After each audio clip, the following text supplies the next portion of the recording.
La última catequesis de nuestro congreso se puede escuchar o será pronunciado por el cardenal Dominic Duca. Su carrera es como si fuese un testimonio. Su padre fue encarcelado por la dictadura comunista. A Dominic Duca se le impidió comenzar sus estudios teológicos hasta 1965. Fue privado de su sacerdocio monástico en 1975 por las autoridades estatales.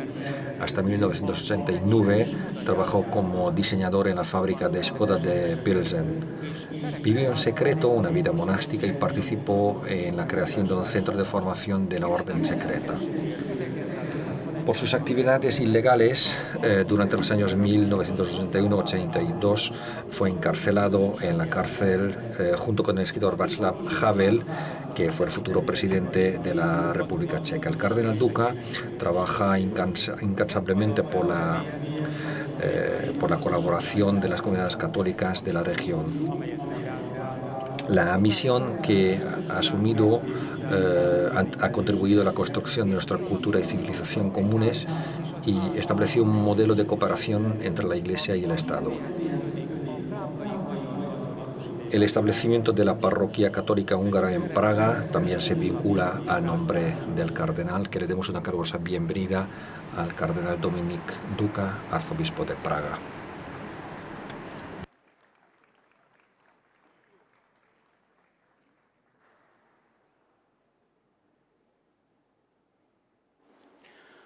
Laudetur Jesus Christus.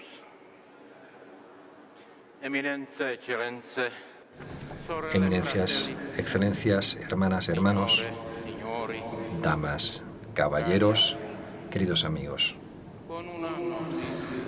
Tras un año de aplazamiento, ahora podemos por fin reunirnos aquí, en la ciudad de Budapest. Se dice que esta ciudad es la única metrópoli en dirección hacia el este desde Viena. Al igual que Viena, Budapest también se sitúa a las orillas del Danubio Azul. Al fin y al cabo, es una ciudad doble, que se consiste de Buda y Pest. Buda con el hermoso Palacio Real y la iglesia de Matías,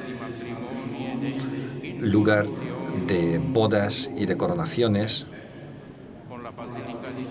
A continuación, Pest con la Basílica de San Esteban, el Rey. Los tiempos actuales se reflejan en el edificio del Parlamento, que para cada visitante de Budapest es un símbolo de respeto a la libertad y al parlamentarismo, base de toda democracia. Nos hemos reunido aquí desde diversas partes del mundo con motivo del Congreso Eucarístico, que tiene como lema principal de la Comisión Teológica y del Comité Pontificio para todos los Congresos Eucarísticos Internacionales, a saber, en ti están todas mis fuentes. La Eucaristía, fuente de vida y de la misión cristiana. No es la primera vez que el Congreso Eucarístico se celebra en Budapest.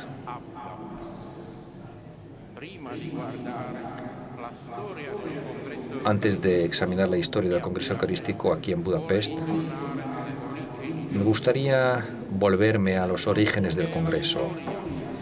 Es bien sabido que la historia del Congreso Eucarístico está ligada a la solemnidad del Santísimo Cuerpo y a la sangre del Señor, con las procesiones eucarísticas que se incluían en las liturgias vespertinas del domingo.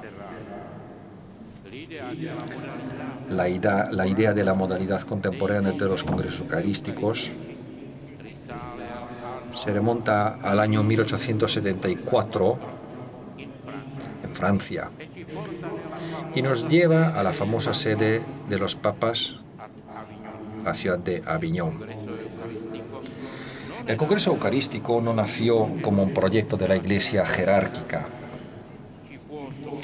podría sorprendernos que la iniciadora de la misma fuera una mujer, llamada Marie Martha Emilia Tamisier. Creo que debemos considerar la historia de Francia, el país llamado la hija primogénita de la Iglesia. Francia ha tenido su propia historia bastante atormentada. El calvario de la Iglesia comenzó con la Revolución Jacobina. La fecha del Congreso Eucarístico de Aviñón nos recuerda la ocupación prusiana de Francia en 1871.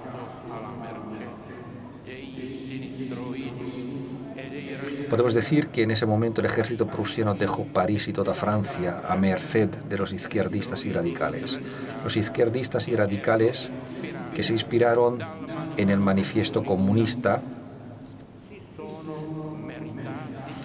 se ganaron los elogios de Karl Marx. La derrota de los comuneros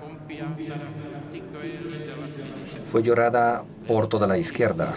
Las noticias sobre las vidas sacrificadas de los opositores, tanto entre los ciudadanos como entre la gente de la Iglesia, apenas se encuentran en las publicaciones o en la Wikipedia.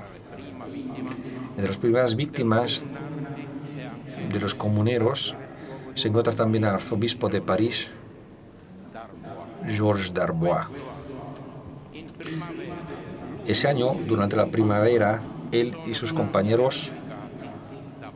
este año, durante la primavera, él y sus compañeros fueron beatificados por el Papa Francisco con motivo del 150º aniversario de su asesinato.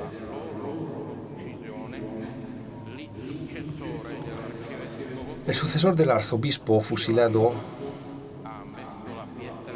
colocó la primera piedra de la iglesia del Sacré-Cœur en la colina de Montmartre, en París. Este carmelita y arzobispo de París, con su actitud valiente e inolvidable, nos recuerda al audaz arzobispo de Hungría, de Esztergom,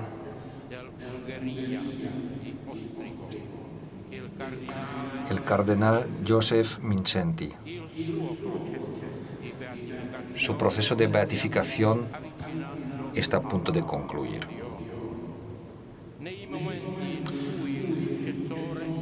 Cuando el sucesor de Pedro, el Papa Francisco, celebre la Eucaristía aquí, en la Plaza de los Héroes,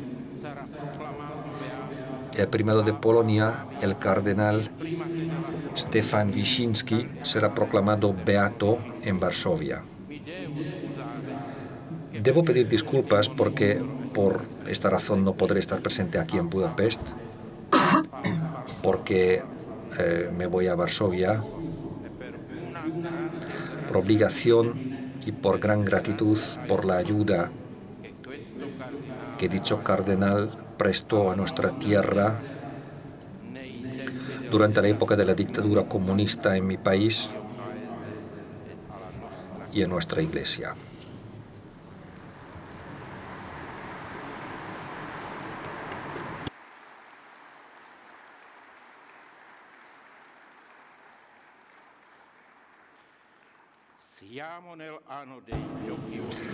Estamos justo en el año de los Juegos Olímpicos que han terminado hace poco. Hace 150 años, tras el cruel asesinato de Georges Darbois, arzobispo de París, mi hermano de la Orden de los Dominicos, Henri Didon, cofundador de los Juegos Olímpicos, junto al barón Coubertin, y autor del lema Citius, Altius, Fortius, que participó en la defensa de Verdún, pronunció un famoso discurso laudatorio sobre este mártir. 10 años después, en el año 1881 se organizó el primer Congreso Eucarístico Internacional en la ciudad francesa de Lille. Al Congreso asistieron 350 personas,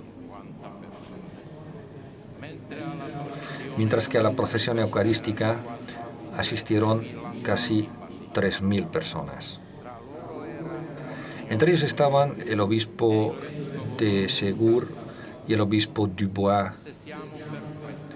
Si estamos perplejos y confusos por la situación del coronavirus chino, su impacto en la sociedad y los acontecimientos desfavorables en la Iglesia, que ciertamente debilitan la presencia, reducen el número de participantes en la actualidad, pero no estamos angustiados. Por el contrario, podemos darnos cuenta de que el presente Congreso Eucarístico Internacional de Budapest se desarrolla en una situación similar a la del primer Congreso Eucarístico, que fue presidido por el legado papal, el secretario cardenal Eugenio Pacelli. A su vez, ocupó el lugar de San Pedro en los momentos más difíciles del siglo XX. En el periodo de las dictaduras nazi y comunista, en una época en la que nuestras tierras vivían una ocupación similar a la de hacía 150 años en Francia.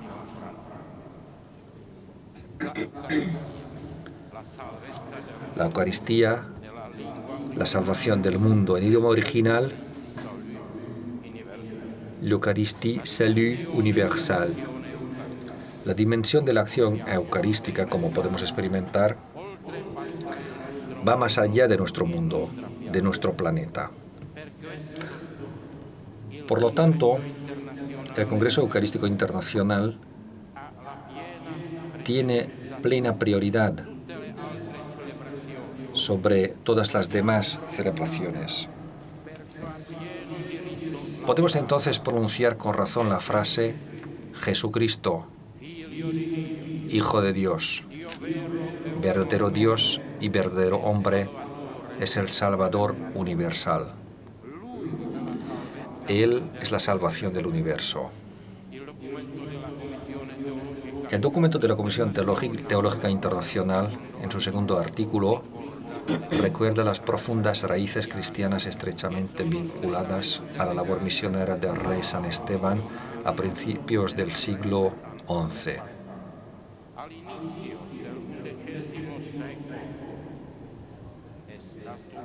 Fue él quien incluyó al pueblo húngaro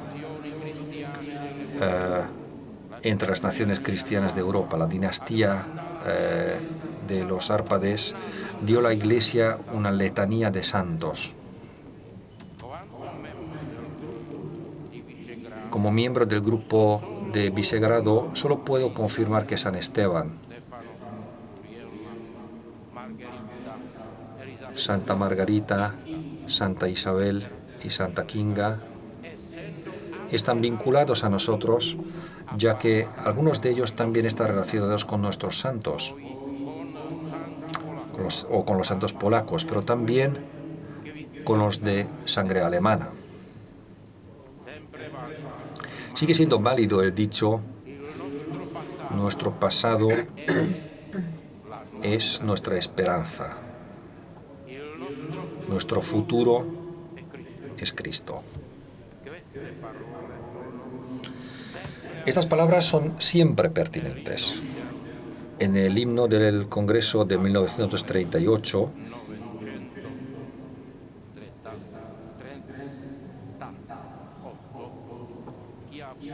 aquí en Budapest, los creyentes cantaban a menudo: Señor, que todas las naciones, todos los países se unan en la paz.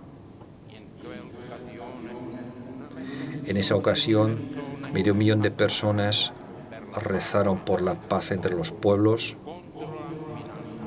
contra la amenaza inminente de la guerra. Estas palabras del himno resonaron también este año en la plaza del Castillo de Praga, durante la celebración del Santísimo Cuerpo y Sangre del Señor, con la que nosotros, como Iglesia de Bohemia, nos preparamos para el Congreso Eucarístico Internacional que tiene lugar aquí, en Budapest. La pandemia del coronavirus ha limitado no solo la participación en las celebraciones eucarísticas, sino también, para muchos, la mera posibilidad de encontrarse, de unirse con el Cristo Eucarístico. Muchos, incluso algunos sacerdotes u obispos, pensaban que era precisamente en estos momentos cuando se pondría de manifiesto el significado de la palabra, de los discursos, de las conferencias y de los diversos mensajes en los medios de comunicación y en las redes sociales.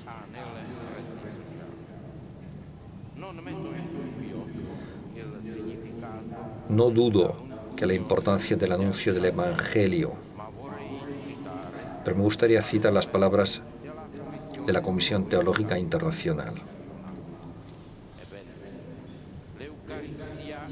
Pues bien, la Eucaristía es la fuente de la que brota el potencial evangelizador de la Iglesia, porque proporciona no solo la fuerza interior, sino también, en cierto sentido, el proyecto. Es, de hecho, un modo de ser que de Jesús pasa al cristiano y a través de su testimonio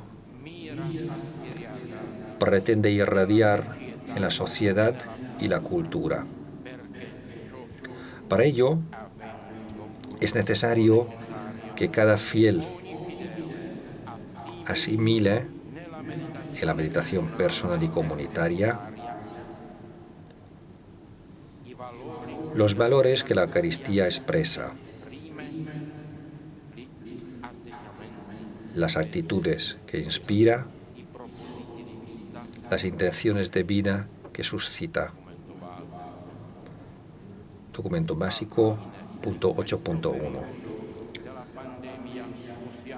Al final de este periodo de la pandemia podemos encontrar muy concretas palabras del Papa Pablo VI, que dice: el hombre contemporáneo escucha más gustosamente a los testigos que a los maestros. O si escucha a los maestros, lo hace porque son testigos.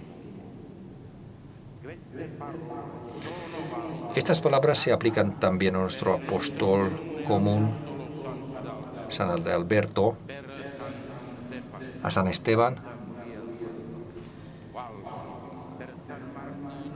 a San Gerardo, se aplican a San Martín de Tours, quien nació en Szombathely, a San Juan de Nepomuceno, a San Estanislao, obispo de Cracovia. También son válidos para San Juan Pablo II. Se aplican a todos los primates de Visegrad, Mindszenty, Wyszynski, Stepinac, Beran. Todas estas personalidades, estos personajes que con sus vidas confirmaron las palabras del documento.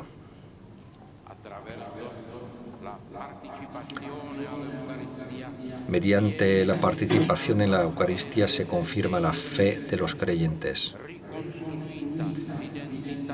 Se reconstruye la identidad cristiana, se profundiza la comunión con Cristo y con los hermanos. Así los cristianos, en una sociedad dominada por la dictadura del relativismo,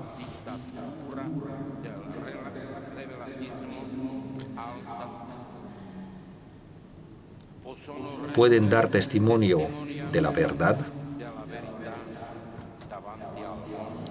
ante el mundo con la cabeza levantada, con serenidad valiente, con caridad y mansedumbre según el ejemplo de Cristo.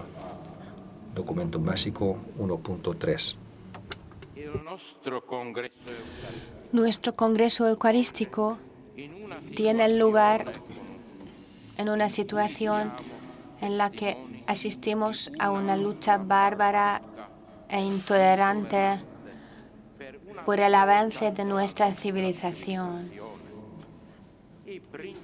Los principios fundamentales nacidos en la cuna de la cultura humana, en la encrucijada de África, Asia y Europa, en la tierra natal de Jesucristo, son rechazados y sustituidos por valores que no son más que una máscara de las ideas del marxismo, del maoísmo, del anarquismo. Son ideologías que niegan cualquier verdad, por lo que incluso la verdad es sustituida por una ideología malévola impuesta. Para ello se utilizan a menudo medios arcaicos de lucha, armas, demagogia, pero también armas modernas, incluido el linchamiento mediático. Estas armas son diabólicas y a muchos les preocupa que sean invencibles.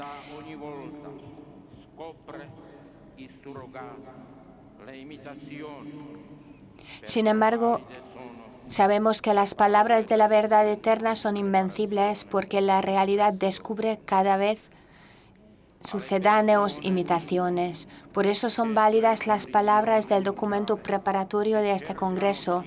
A las personas de toda condición social que buscan a Dios, el Congreso les dirige el querigma, el anuncio inicial del Evangelio. Dios, fuente de toda vida, ama incondicionalmente a cada una de las criaturas. Por eso nos has enviado a tu Hijo Jesús, hecho hombre en el seno de la Virgen María, por sus palabras y su mensaje, por su muerte y resurrección, ha borrado nuestros pecados y por el poder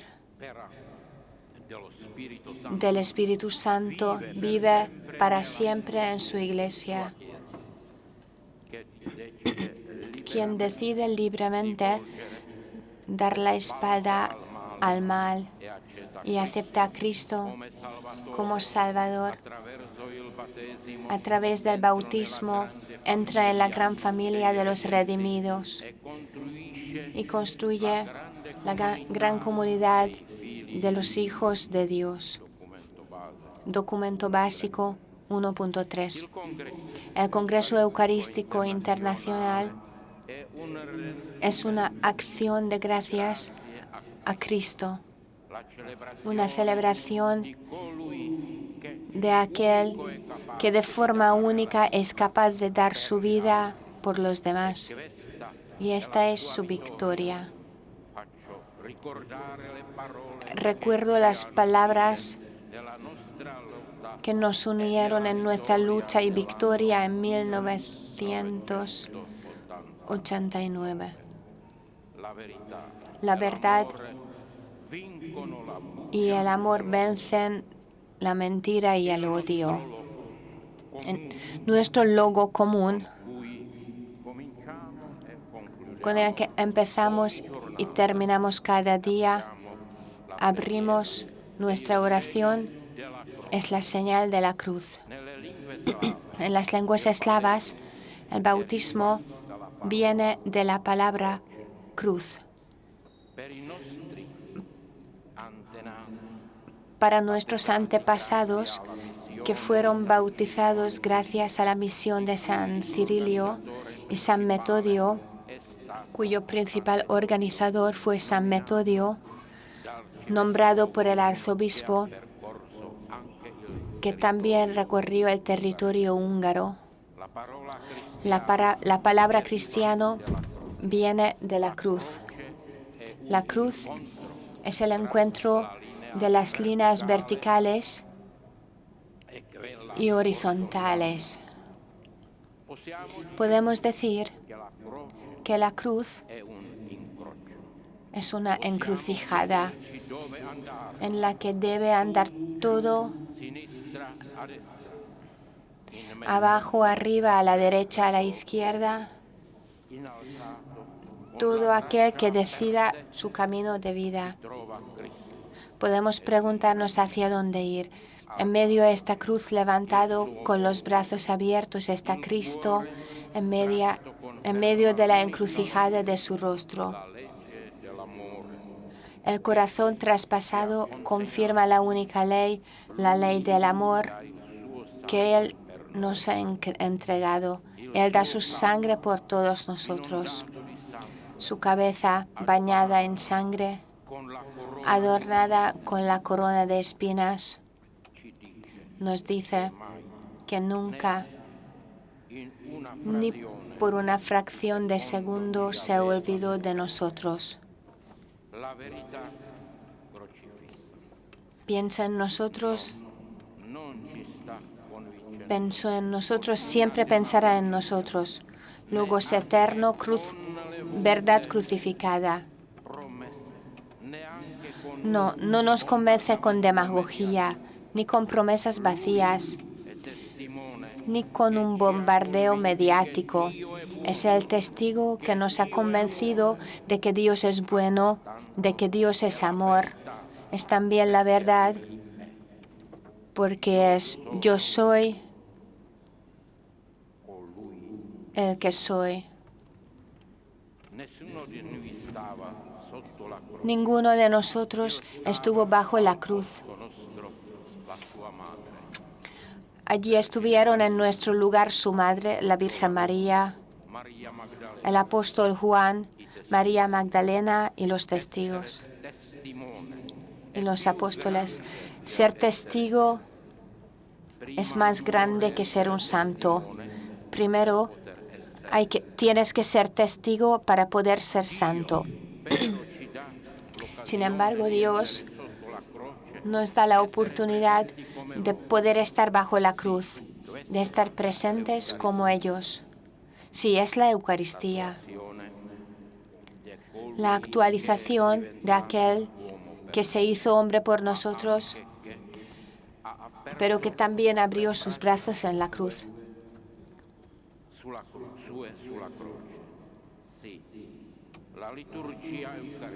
Sí, la liturgia eucarística tiene su propio ritmo, tiene sus propias reglas, como todo acto humano. Pero la Eucaristía no es un simple rito, no es un recuerdo, es una realidad y por tanto es una presencia.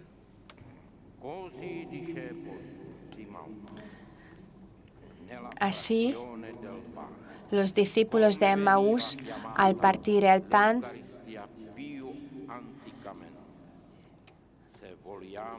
Así nos hablaron los discípulos de Emmaús al partir el pan, como se llamaba antes la Eucaristía. Si queremos entender la presencia de Cristo en la Eucaristía, debemos aceptar con fe la palabra, el testimonio de los testigos. Nuestra cultura cristiana y nuestra civilización consideran al hombre como el ser, como aquel ser que pertenece a la tierra, pero que lleva en sí mismo la chispa del Espíritu Divino. Hablamos del cuerpo y del alma. La teología y el catecismo nos enseñan que el misterio de Cristo, su presencia en la Eucaristía,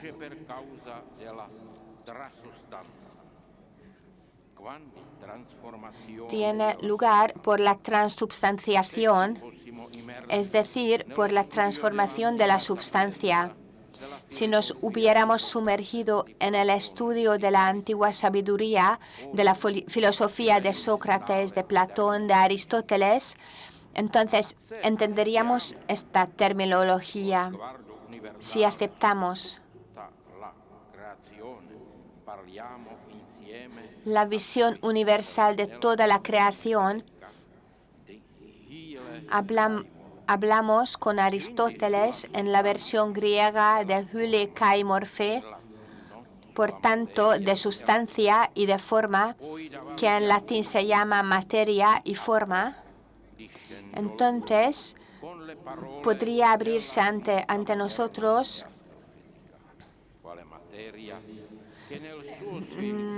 aprovechándonos de las palabras de la física y de la astrofísica modernas, esta materia que en su desarrollo llega hasta el momento de las micropartículas, llega hasta las micropartículas y también hasta las células. Sabemos que tenemos una forma determinada, ese principio que podemos ver trazado en el genoma, luego en una estructura que nos recuerda al logos. Por eso no encontramos nunca con una multitud, sino con personas individuales con su propia personalidad. Así que no nos encontramos nunca con una manada de renos, y si queremos acariciarla, entonces acariciamos un solo reno. Si hablamos de transubstancia, recordemos al doctor de la Iglesia, Santo Tomás de Aquino, quien dice: donde los sentidos humanos se debilitan, triunfan la fe y la razón iluminadas por el Espíritu Santo. Empezamos a entender, por tanto, la plenitud de las palabras de que la Eucaristía es la plenitud del universo. Porque en la presencia de Cristo, en la Eucaristía, nos encontramos con la concretización del pan y del vino y nos damos cuenta de lo que significa el pan y de lo que significa el vino. La teología que trabaja con los componentes de la filosofía nos enseña a vislumbrar el gran misterio de la presencia de Jesús en el misterio de la Eucaristía. El Papa Francisco, en su encíclica Laudato Si, escribió, como cita el documento: en la Eucaristía lo creado encuentra su mayor elevación. El Señor, en el colmo del misterio de la encarnación, quiso llegar a nuestra intimidad a través de un pedazo de materia, no desde arriba, sino desde adentro, para que en nuestro propio mundo pudiéramos encontrarlo a Él. Unido al Hijo encarnado, presente en la Eucaristía, todo el cosmos da gracias a Dios. En efecto, la Eucaristía es de por sí un acto de amor cósmico. La Eucaristía une el cielo y la tierra, abraza y penetra todo lo creado. El mundo que salió de las manos de Dios vuelve a Él en feliz y plena adoración.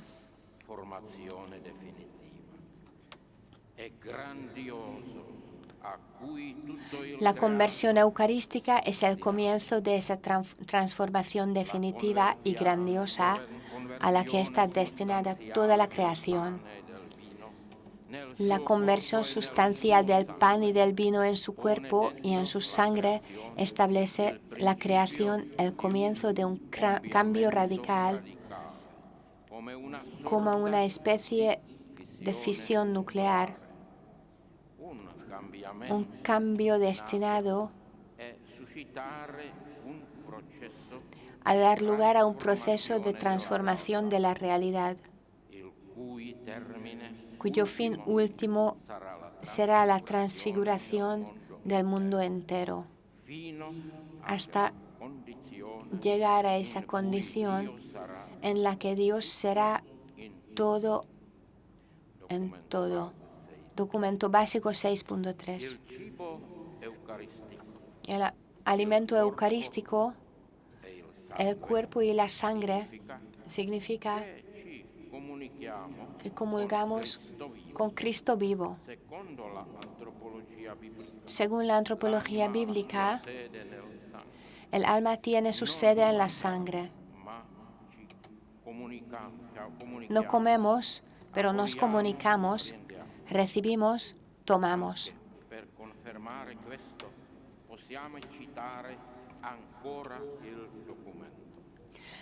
Hace casi un siglo, Martin Buber afirmaba que una civilización permanece viva mientras permanezca en contacto con el misterio vivo del que ha nacido.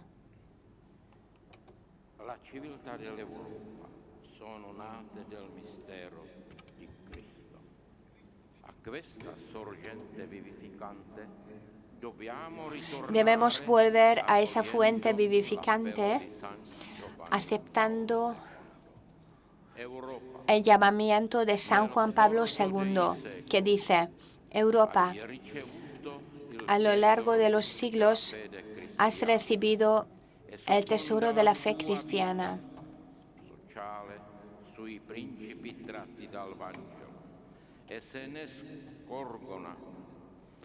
Funda tu vida social en los principios extraídos del Evangelio, y tus huellas se pueden ver en las artes, la literatura, el pensamiento y la cultura de tus naciones. Pero este patrimonio no pertenece solo al pasado, sino que es un proyecto hacia el futuro que debes transmitir a las generaciones venideras.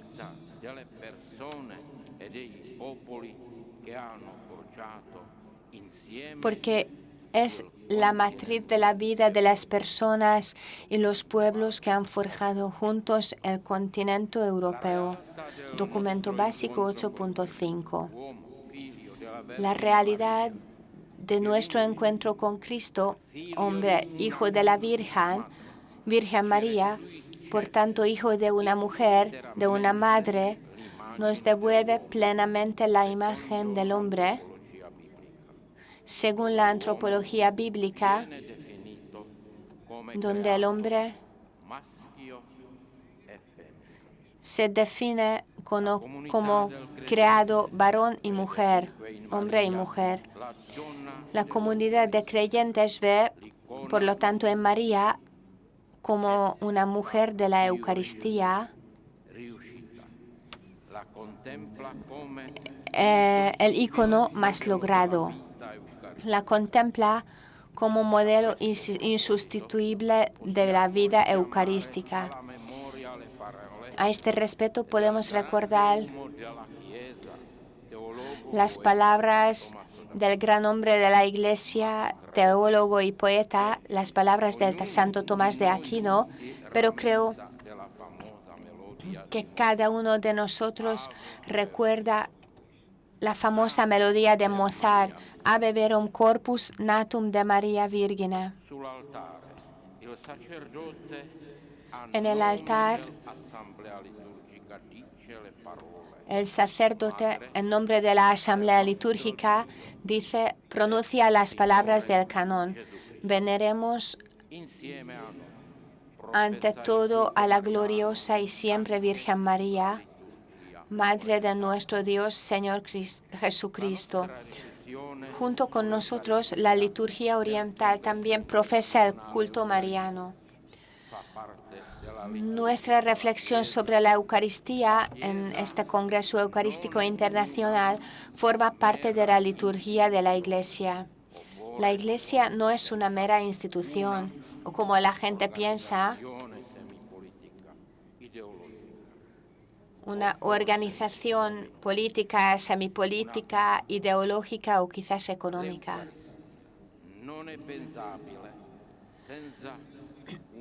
La Eucaristía es impensable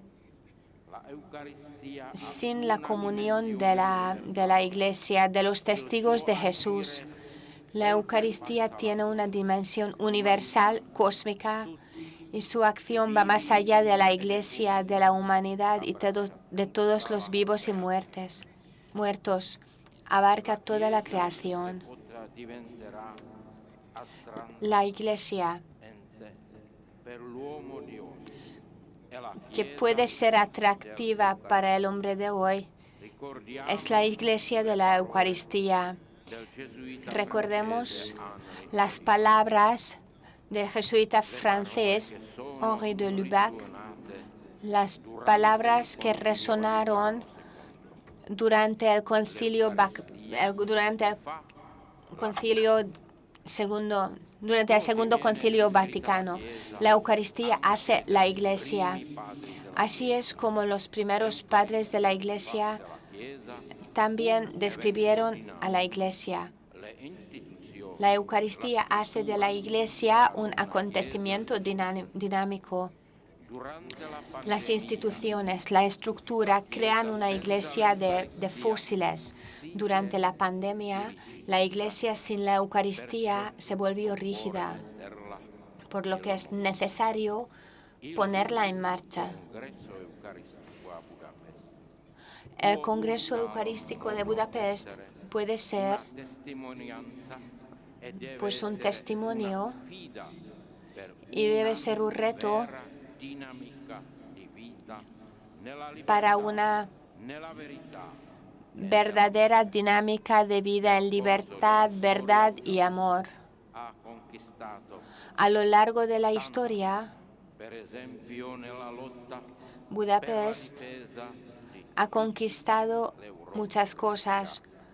Por ejemplo, en la lucha por la defensa de toda la Europa cristiana, en la lucha por la libertad de fe y de expresión, por la libertad de la nación en el año 1956. Por lo tanto, considero justo y adecuado que el Congreso Eucarístico Internacional se celebre aquí, en este país, aquí, al lado del Danubio, donde la isla Margarita une nuestra historia cristiana. Y ahora quisiera continuar en húngaro, pero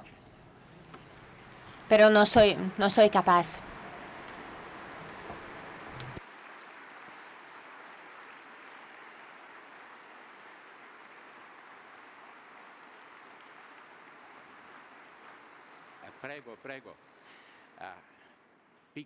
Por favor,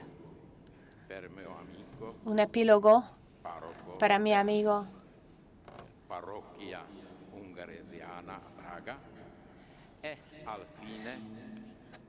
quien trabaja en una parroquia de Praga, es húngaro,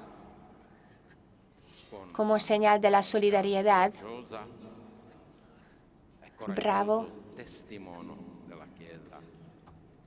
Quien es un testigo bravo de la Iglesia húngara.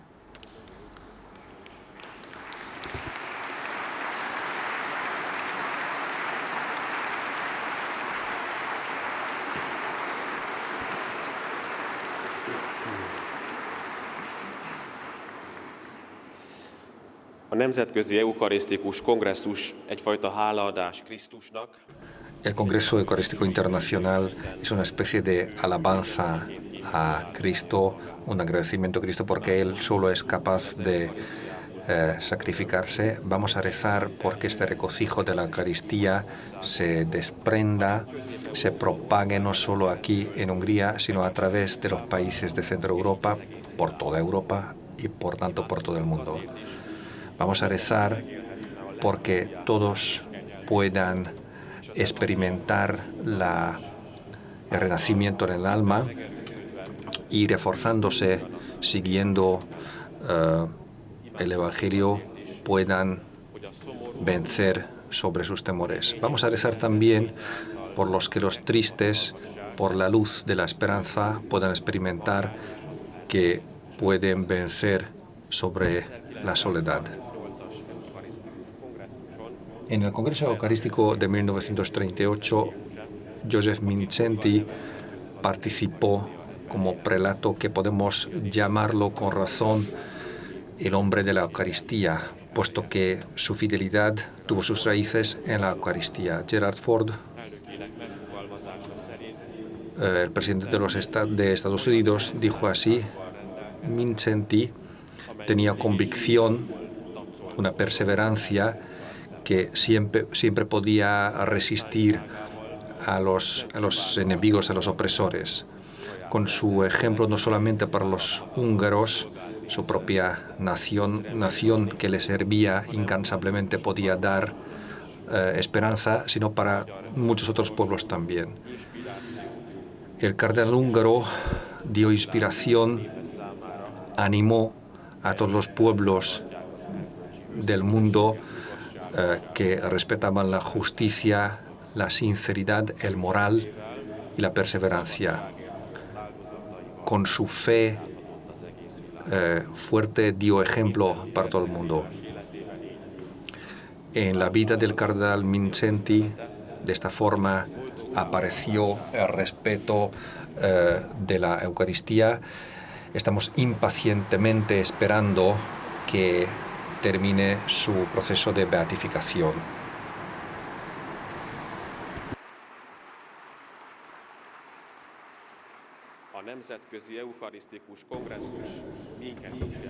El Congreso Eucarístico Internacional nos llama a nosotros también para ser fieles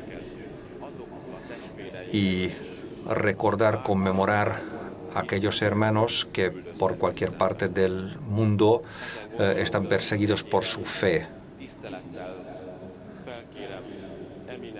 Y me dirijo a su eminencia, al cardenal Charles Manco, que suba aquí al podio delante del altar, y permítame que el arzobispo de Praga, Dominik Duka, le entregue el premio más alto, el medallón de San Adalberto.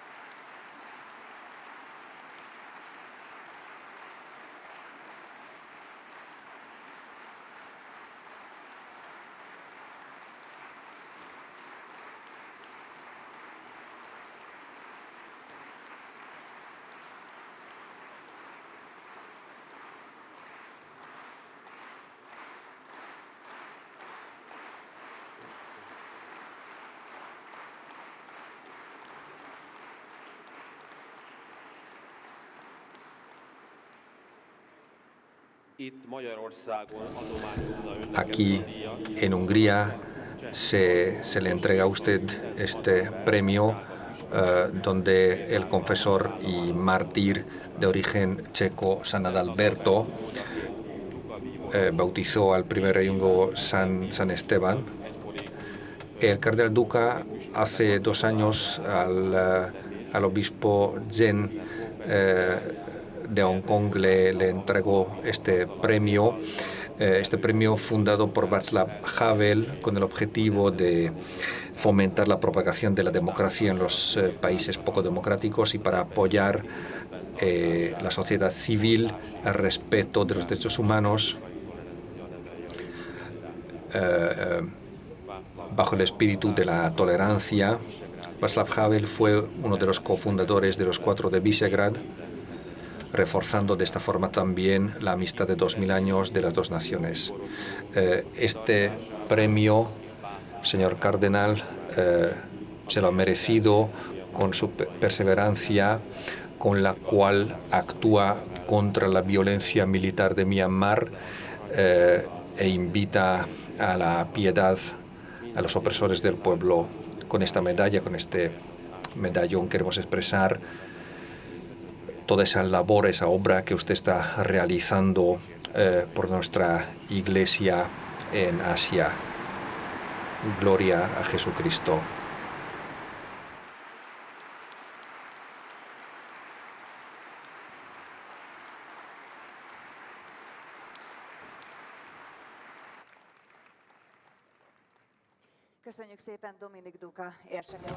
Muchas gracias al cardenal Dominic Duca.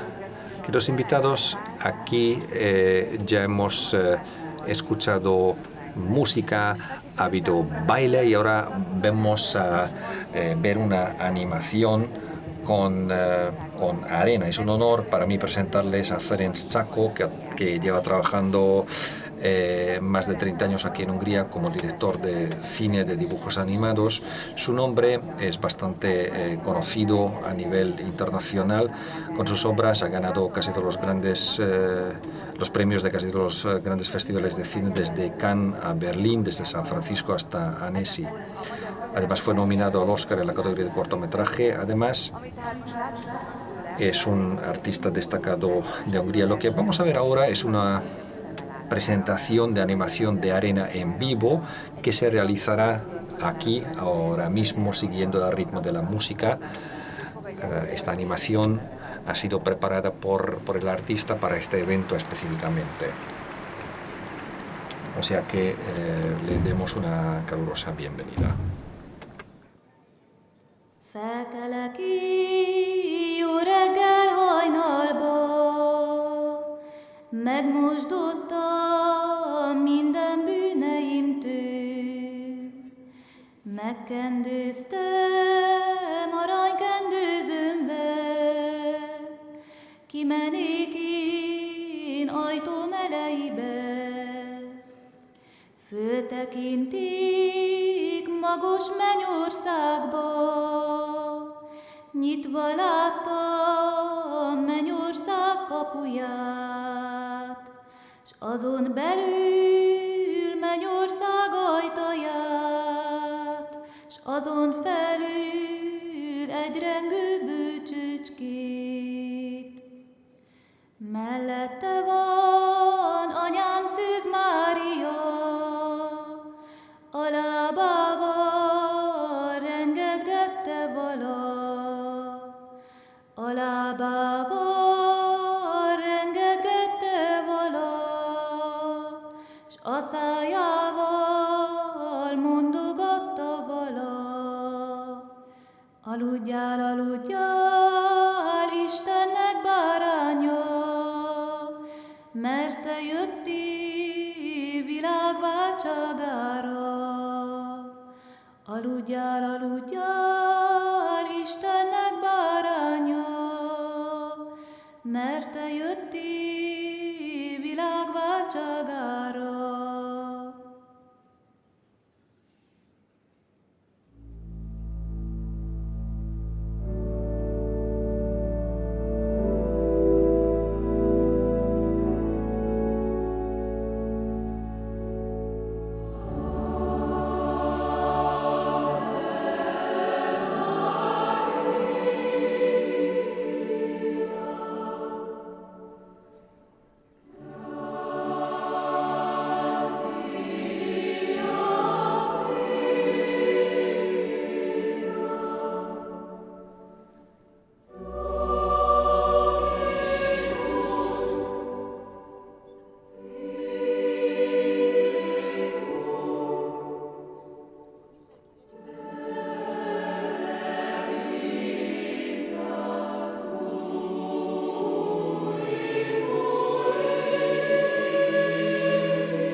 az én testem, ez az én vérem.